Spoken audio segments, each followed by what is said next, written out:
Il y a aujourd'hui une classe politique et médiatique qui dénonce une supposée brutalisation croissante de la vie politique en France, notamment à cause d'une gauche jugée radicale, dont la France insoumise est particulièrement visée.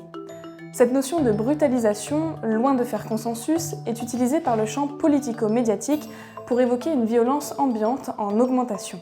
Le terme de brutalisation n'est pas né sur les plateaux de télévision et renvoie à une réalité bien particulière qui date de l'entre-deux-guerres.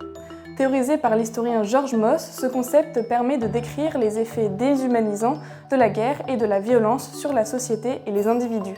Le mot est aujourd'hui utilisé sans retenue dans le débat politique. Par exemple, après avoir été visé par un jet d'œuf en novembre 2025, Jordan Bardella a affirmé constater une brutalisation du débat démocratique. Ou alors, en février dernier, l'ancien Premier ministre Manuel Valls a accusé Jean-Luc Mélenchon de faire de la brutalisation.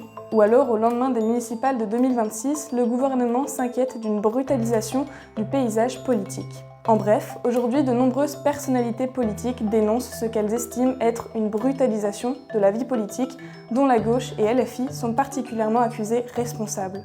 Par exemple, avec l'affaire de Quentin Derenque, le jeune néofasciste de 23 ans a été tué à Lyon par un groupe d'antifascistes le 12 février dernier, en marge d'une conférence de l'eurodéputée insoumise Rima Hassan.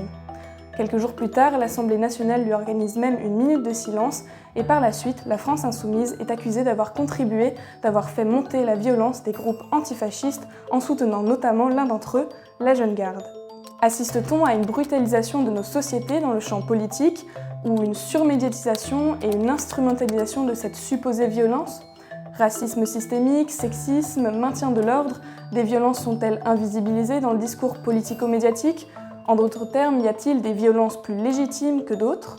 Et comment s'organise la violence structurelle au profit de la classe dominante ?